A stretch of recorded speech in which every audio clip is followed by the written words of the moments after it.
Hi, I'm Jess, part-time hobbit, and I'm here to talk to you about Tolkien. So I'm not in my usual location right now, and that's because I want to try out something a little bit different this week. This week I'm tired, and maybe some of you are too. So I just thought we'd sit down for a more relaxed video today and just talk about some Tolkien. So I thought we would start this off with Farmer Giles of Ham. I'm sticking with the pronunciation Giles, because honestly, I'm not sure, so if I got that wrong, that really sucks, but...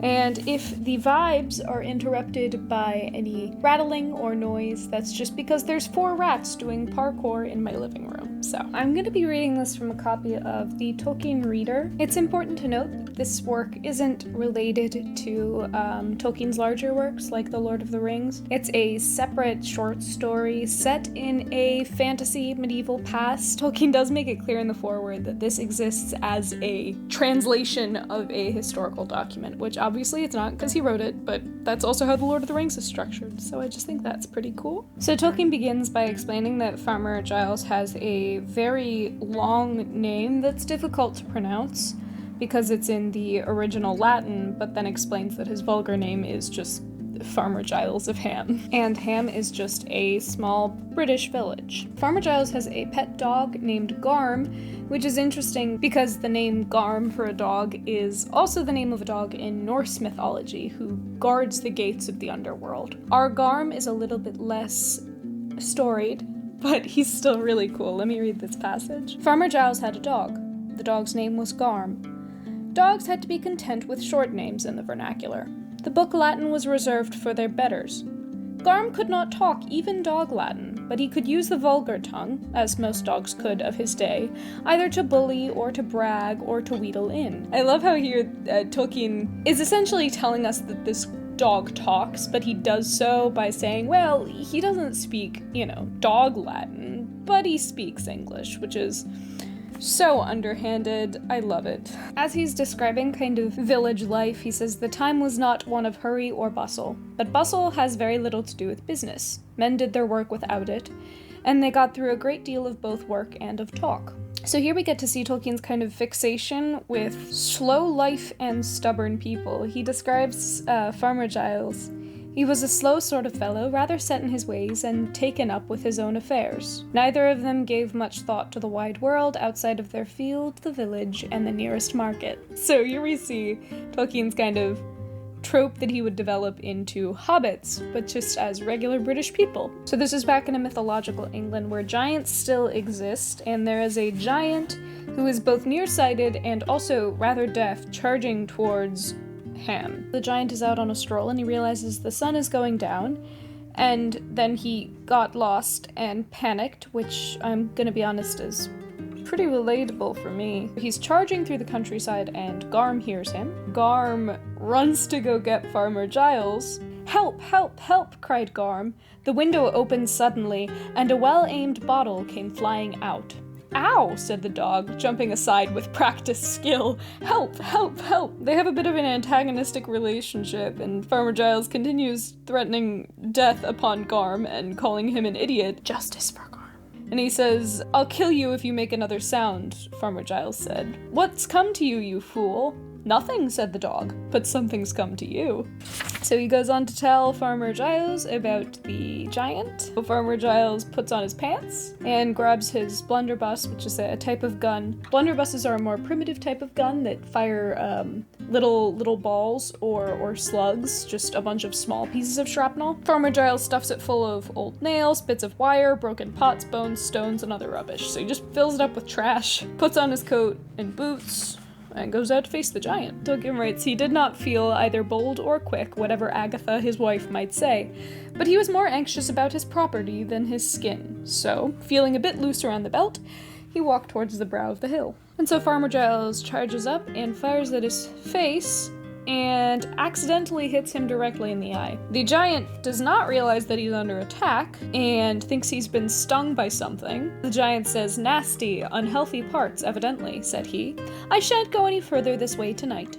So he picked up a couple of sheep off the hillside to eat when he got home and went back over the river. So as it turns out, the entire village knew that the giant had been on its way, but they were all too scared to go out and face it. All of them were looking out their window when Farmer Giles charged up and shot the giant in the face, so they decide that he's the village hero. So everyone comes into his house and they're all drinking together, and Farmer Giles is a little tired and a little sore, but he kind of decides that he doesn't mind being a hero. As they're drinking, he writes, "By the time they had all had 1 or 2, and the farmer 2 or 3, he began to feel quite bold. When they had all had 2 or 3, and himself 5 or 6, he felt as bold as his dog fought him," which is such a delightful, delightful line. Everyone in the village is so excited about Farmer Giles that word gets out to the king. So the king writes him this big dramatic address in order to thank him for his service to the kingdom. Better than the testimonial was the accompanying gift. The king sent a belt and a longsword. To tell the truth, the king had never used the sword himself. It belonged to the family and had been hanging in his armory, time out of mind. The armorer could not say how it came there or what might be the use of it. Essentially, the king sends Farmer Giles one of his family's old hand-me-downs, but Farmer Giles is delighted anyways. And so if anyone was worried about Garm, don't worry. Giles much enjoyed the turn of events. So did his dog. He never got his promised whipping. Giles was just a man according to his lights. In his heart, he gave a fair share of the credit to Garm, though he never went so far as to mention it.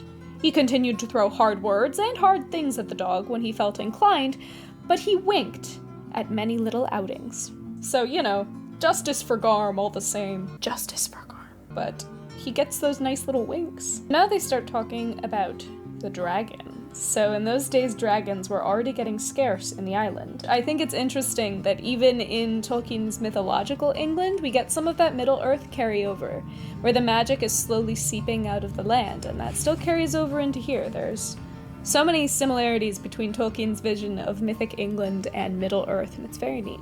Oh, this is one of my favorite little details. Let me read that. "It was still the custom for dragon's tail to be served up at the king's Christmas feast, and each year a knight was chosen for the duty of hunting.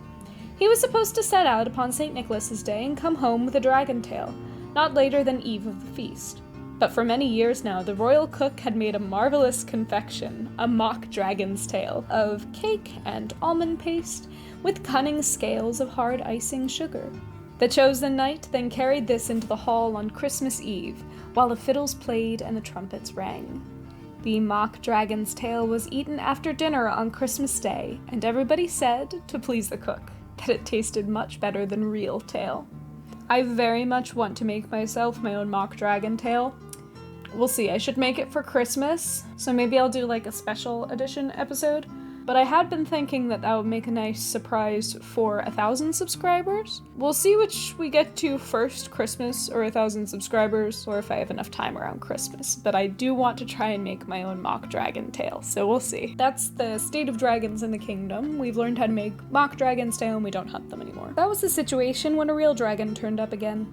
The giant was largely to blame. After his adventure, he used to go up about in the mountains, visiting his scattered relations, more than had been his custom, and much more than they liked. When he's going to see his relatives, he's talking about what a great adventurer he is. From the giant's perspective, it's a rich and fertile land that he had been stopping across, but the only problem was these annoying little stinging flies.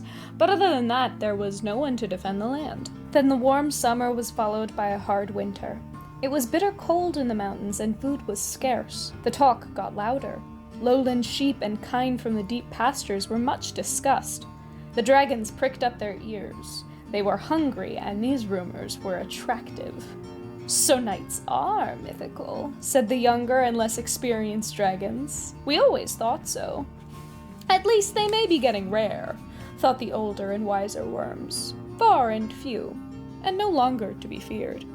I love the way that Tolkien offsets on the previous page with people beginning to believe that dragons aren't really a thing in their land anymore. Meanwhile, in the dragon's land, they're kind of starting to believe that knights really aren't a thing anymore. It is such a delightful little comparison. So here we come to a character that I endlessly struggle to pronounce, and that is Chrysiphylax, which I believe is of Greek origin, and it means gold guard, which definitely scanned. So his name is Crysiphalax Dives. There was one dragon who was deeply moved. Crysiphalax Dives was his name, for he was of ancient and imperial lineage and very rich. He was cunning, inquisitive, greedy, well-armored, but not overbold. But at any rate, he was not in the least afraid of flies or insects of any size, and he was mortally hungry. He decides to take the giant's word at its face and go off to the land that the giant had ravaged. Poor dear Garm, justice for Garm, is out on an adventure, a longer adventure than he used to be able to go on, but now, Farmer Giles and he are on good terms. Garm was following an engaging scent along the eaves of a wood when he turned a corner and came suddenly upon a new and alarming smell. He ran, indeed, slap into the tail of Crysiphalax Dives, who had just landed. Never did a dog turn his own tail round and bolt home swifter than Garm. "Help, help, help!" he cried outside the back door. Giles heard, and he did not like the sound of it. It reminded him that unexpected things may happen when all seems to be going well. Farmer Giles threatens to beat Garm once again. Justice for Garm.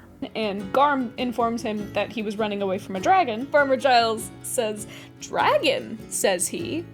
"Drat you for a good-for-nothing nosy Parker. What do you want to go and find a dragon for? At this time of year, and me with my hands full." Tolkien is such a master of... There's not a whole lot of dialogue in this story, but the dialogue that he does include plays with words so well and builds characters through the way that these characters speak so beautifully. So Garm goes and tells the entire village about the dragon. People chatted about it pleasantly at their doors. "How like old times," they said. "Just as Christmas is coming too. So seasonable. How pleased the king will be. He'll be able to have real tail at this Christmas." Word gets to the king as well, and all of his knights, but the knights aren't doing anything because an official complaint has not been submitted. Yet the excuses of the knights were undoubtedly sound. First of all, the royal cook had already been making the dragon tail for that Christmas, being a man who believed in getting things done in good time. It would not do at all to offend him by bringing in a real tail at the last minute. He really was a very valuable servant. And so Christmas passes, and the new year comes, and Crysiphalax is just hanging out in the woods, getting closer and closer to Ham every single passing day. And after that, people began to look at Farmer Giles and whisper behind his back. It made him very uncomfortable, but he pretended not to notice it. The next day, the dragon came several miles nearer. Then Farmer Giles himself began to talk loudly of the scandal of the king's knights. "I should like to know what they do to earn a keep," said he. "So should we," said everyone in Ham. Farmer Giles is trying to avoid responsibility for hunting this dragon. Everyone kind of approaches Farmer Giles and says, "Well, the king sent you a letter and a sword. Isn't there something you can do about this?" And Farmer Giles says, no, because I'm not a knight, and I would need to be a knight to do this. So the people of the village claim that, no, you don't need to be a knight, you just need to be brave, which is very convenient for them and very inconvenient for Farmer Giles. They're all cheering and cheering for the hero of Ham, as they call him, and Farmer Giles went home feeling very uncomfortable. He was finding that a local reputation may require upkeep. He kicked the dog, justice for Garm, and hid the sword in a cupboard in the kitchen. Up till then, it had hung over the fireplace. So the dragon is coming closer and closer, and the village people are insisting that Farmer Giles deal with this. The parson comes by for dinner and asks to see the sword, so Farmer Giles has to pull it out of its cupboard, but as soon as he takes it out of the cupboard, it leaps out of its sheath and lands on the ground looking like it's burning hot. The parson takes the sword and does a little bit of research. The parson arrives the next day and calls everyone in the village to hear that Farmer Giles, by the king's grace, is now the owner of Codimerax, the famous sword that in popular romances is more vulgarly called Tailbiter. So it turns out that the hand-me-down sword that the king gave to Farmer Giles on a whim is actually a famed historical dragon-slaying sword, which is very convenient for the people of the village, and very inconvenient for our dear Farmer Giles. The parson goes on to explain that this sword will not stay sheathed if a dragon is within 5 miles, and without a doubt, in a brave man's hand, no dragon can resist it. So that's why it had leapt out of its scabbard and gotten very hot, because evil was near. Are we seeing some little parallels to the Lord of the Rings? It's all connected. The parson goes and finds Farmer Giles to tell him that he has the dragon-slaying sword, and with no other choice, Farmer Giles continues to put up a fight. "What," said he, "me go dragon hunting? In my old leggings and waistcoat? Dragon fights need some kind of armor, from all I've heard tell. There isn't any armor in this house, and that's a fact," said he. So they all agree that that makes things a little bit awkward, but then they send for the blacksmith. They go and contact the blacksmith, who informs them that he doesn't have the skill or materials to make real dragon fighting armor. They've heard about some strange foreign armor that was made of a leather shirt with steel rings stitched onto it. The villagers gather together all of the scrap metal that they can find and take it to the blacksmith, who turns that into rings, which they're able to sew to a shirt. Early on the Epiphany, they went up the hill, carrying the strange results of their handiwork. Giles was expecting them. He now had no excuses left to offer, so he put on the mail jerkin and the breeches. The miller sniggered. Farmer Giles gets on his horse and takes his dog and goes out looking for Chrysiphilax. So he's traveling through the countryside and he's not seeing anything, but just before he turns back to go home, there was the dragon, lying half across a hedge with his horrible head in the middle of the road. "Help!" said Garm, and bolted. The grey mare sat down plump, and Farmer Giles went off backwards into a ditch. When he pulled his head out, there was the dragon, wide awake and looking at him. "Good morning," said the dragon. "You seem surprised." "Good morning," said Giles. "I am that." "Excuse me," said the dragon. He had cocked a very suspicious ear when he caught the sound of rings jingling as the farmer fell. "Excuse my asking, but were you looking for me by any chance?" "No, indeed," said the farmer. "Who'd have thought of seeing you here? I was just going for a ride." So Chrysiphilax asks if his jingly coat is a new fashion, and Farmer Giles says, "Aye, it's brand new." And then he says he has to go after his dog, because his dog ran off, and he wouldn't want to lose his dog. So Chrysiphilax basically says, "All right, well then, you'll have to go off." And as he's leaving, it says, "Chrysiphilax had a very wicked heart, as all dragons had, but not a very bold one, as is not usual. He preferred a meal that he did not have to fight for, but appetite had returned after a good long sleep. He had now made up his mind to try this easy meat, and he was only waiting until the old fool was off his guard. But the old fool was not as foolish as he looked, and he kept his eye on the dragon, even when he was trying to mount. The mare, however, had other ideas, and she kicked and shied when Giles tried to get up. The dragon became impatient and made ready to spring.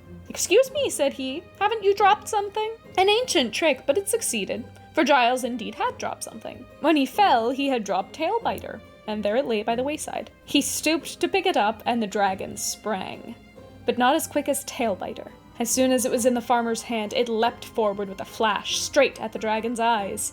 "Hey," said the dragon, stopping very short. "What have you got there?" "Only Tailbiter that was given to me by the king," said Giles.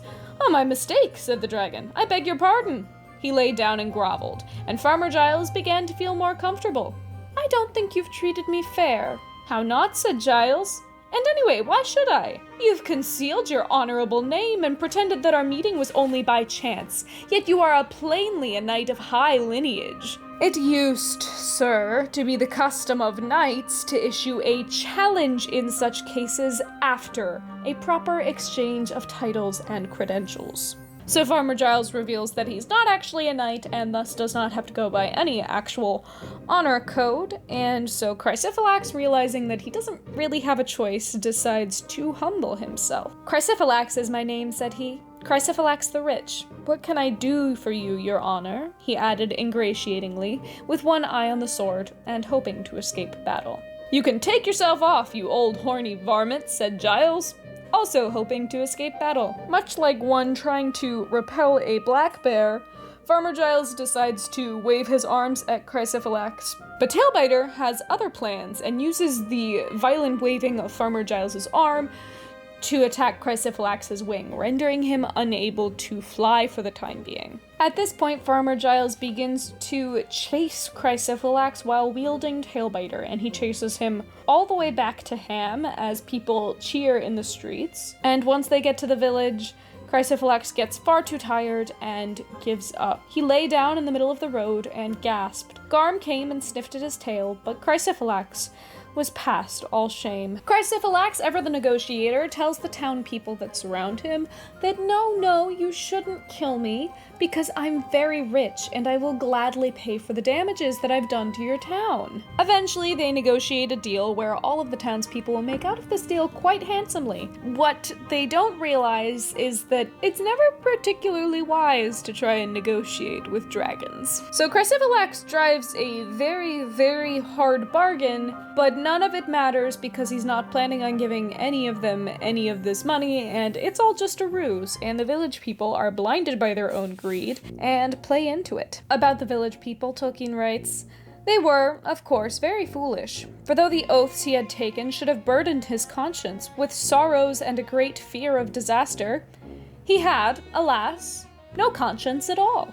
Chrysiphylax leaves, unaccompanied, to go and retrieve his wealth. And while Chrysiphylax is gone, of course, the king catches wind of what's happening, and he decides to make his way down to the village. The king gathers all of the villagers together, whereupon he announces that because it's his land, this is also actually his wealth. When Chrysiphylax returns, he's going to be collecting all of the money that was promised to the village people. They are understandably not thrilled about this, but don't really see there being much they can do. They agree, and the king and the knights make camp at the village to await Chrysiphylax's return. So they're all standing around and waiting for Tailbiter to jump out of its sheath, implying that Chrysiphylax is near, but oddly enough, there are no signs of him. Eventually, after days and days of waiting, the king gets frustrated and storms off back to the castle, taking his knights. Everyone in the village is quite upset until a message arrives from the king. This message calls Farmer Giles to the court of the king in order to aid on a mission. Farmer Giles is not particularly thrilled by this, as he doesn't really want to rise in the world at all, but he goes off, leaving Garm behind. When he was gone, Garm slunk home and stayed there, and howled all the night, and was beaten for it and went on howling. "Help! Ow! Help!" he cried. "I'll never see the dear master again, and he was so terrible and splendid. I wish I had gone with him, I do." "Shut up," said the farmer's wife, "or you'll never live to see if he comes back or he don't." Justice for Garm. Farmer Giles goes to the palace to meet up with the king's men, where he finds out they're going to be going on a dragon hunt. Poor Farmer Giles is pretty much hazed through the entire trip there because the knights are jerks, but what is he gonna do? He's just a farmer. They travel through the land up to the caves until they reach Chrysiphylax's cave. Without warning or formality, he swooped out to give battle.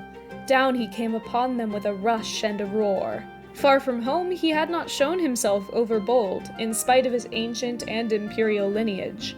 But now he was filled with a great wrath, for he was fighting at his own gate, as it were, and with all his treasure to defend.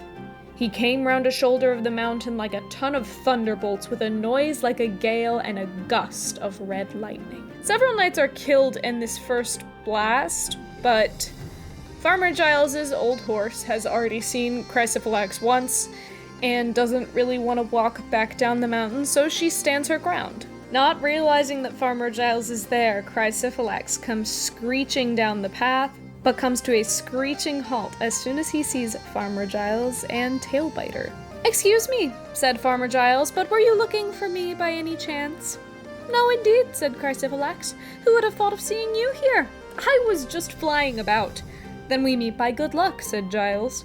"And that pleasure is mine, for I was looking for you. What's more, I have a bone to pick with you. Several bones, in a matter of speaking."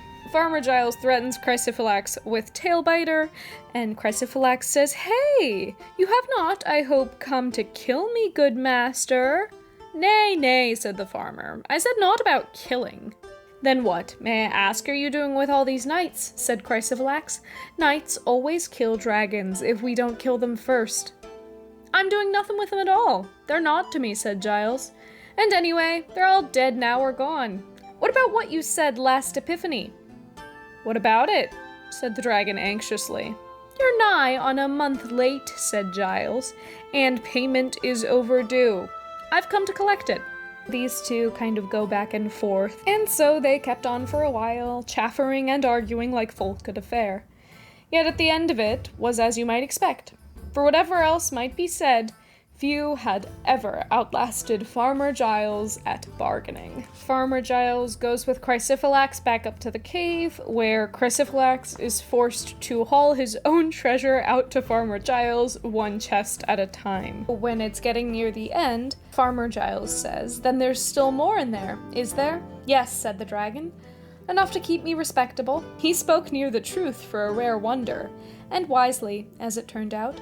"If you will leave me what remains," he said very wily, "I'll be your friend forever, and I will carry all this treasure back to your honor's own house and not to the king's, and I will help you keep it, what is more," said he. Then the farmer took out a toothpick, and with his left hand he thought very hard for a minute. Then, "Done with you," he said, showing a laudable discretion. A knight would have stood out for the whole horde and gotten a curse laid upon it. And as likely as not, if Giles had driven the worm to despair, he would have turned and fought in the end, tailbiter or no tailbiter. And here we see that if it had been a knight that really cared about honor and was much more greedy, then the story wouldn't have turned out in Giles's favor, but because he's a good barterer and a decent man, it all turns out all right. Giles makes Chrysophylax carry everything back to the village. Wherever Giles went, the mourning was cast aside, and bells were set ringing, and people thronged by the wayside, shouting and waving their caps and their scarves. But they booed the poor dragon, till he began bitterly to regret the bargain he'd made. It was most humiliating for one of the ancient and imperial lineage. When they got back to Ham, all the dogs barked at him scornfully, all except Garm. He had eyes, ears, and nose, only for his master.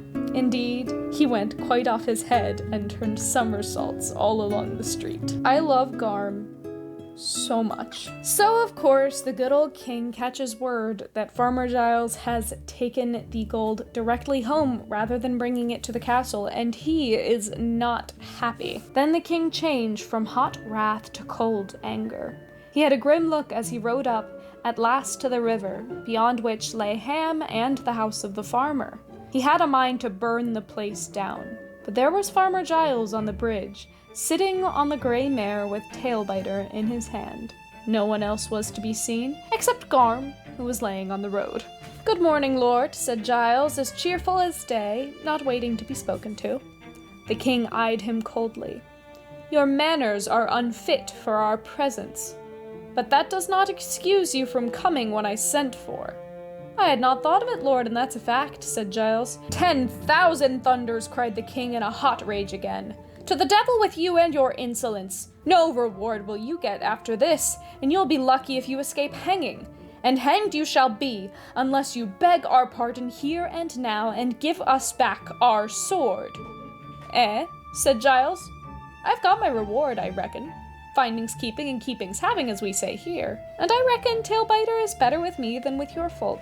"But what are all these knights and men for by any chance?" he asked.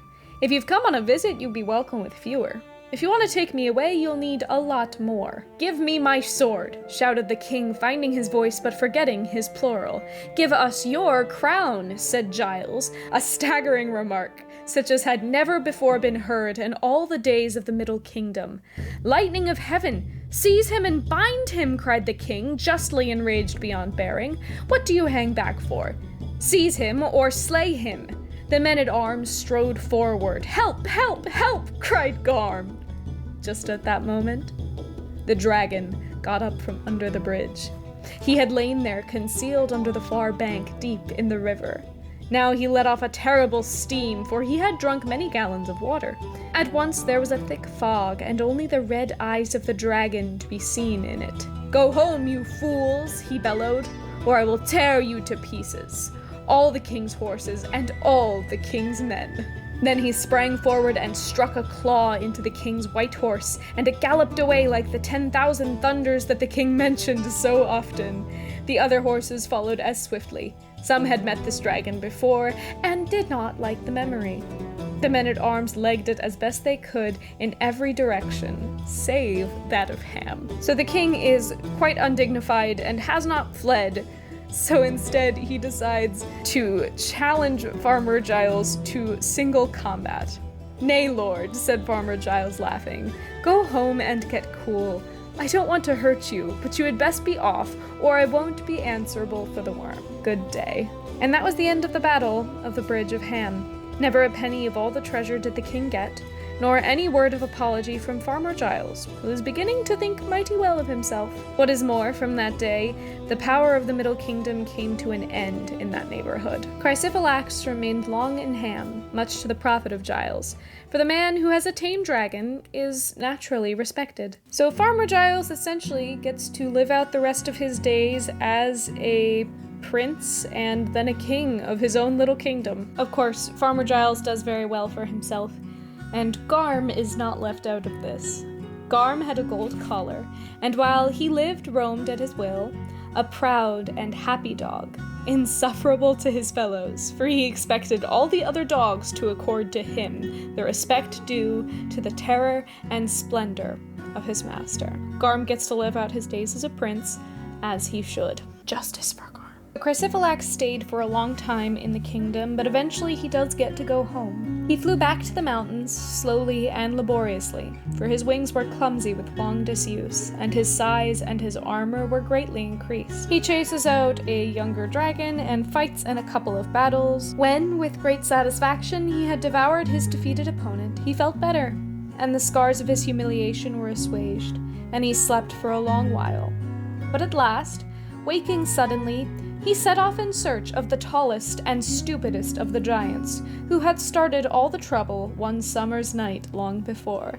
He gave him a piece of his mind, and the poor fellow was very much crushed. "A blunderbuss, was it?" said he, scratching his head. "I thought it was horseflies."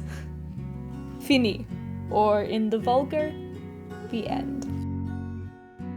So that was Farmer Giles of Ham. The story behind this story is that Tolkien told it to his family when they were sheltering under a bridge during a rainstorm, and it's just so very sweet to me because it really feels like that, you know? It feels like you're sitting around the campfire or by someone's bedside just getting to tell this story and getting to take this story in, and it's so delightfully funny and moving. And yeah, I really like this story a lot. I think I'm gonna save the deep story analysis for another day, but obviously we can see a lot of parallels to Middle-earth that Tolkien created. And stories like this that take place in a fantasy-laden England, I think do a really good job of kind of showing how blurred that line was for Tolkien between Middle-earth and Middle England, essentially. I just love Garm. I love all of Tolkien's dog characters.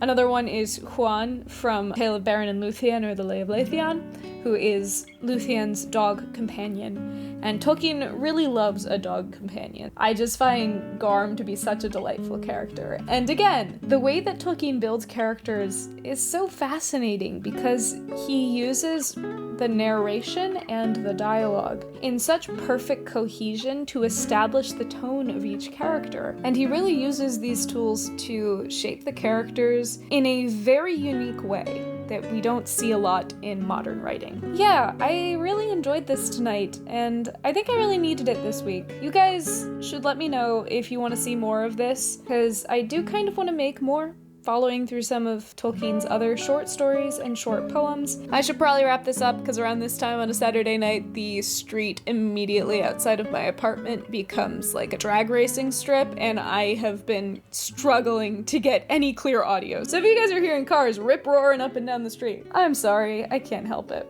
Please leave a comment letting me know if you've ever heard this story before. If you enjoyed this video, consider subscribing to the channel because I put videos out every single week and I would love to have you join our little growing community here. If you haven't, please take a second to give this video a like because it really helps me out in the algorithm. If you'd like to donate $2 or $3, the link to my Ko-fi virtual tip jar is in the description. It's super simple, and all proceeds go towards making this channel better, so it's really appreciated. Thank you all so much for joining me this week, and I hope that you all have a very happy, hobbity day.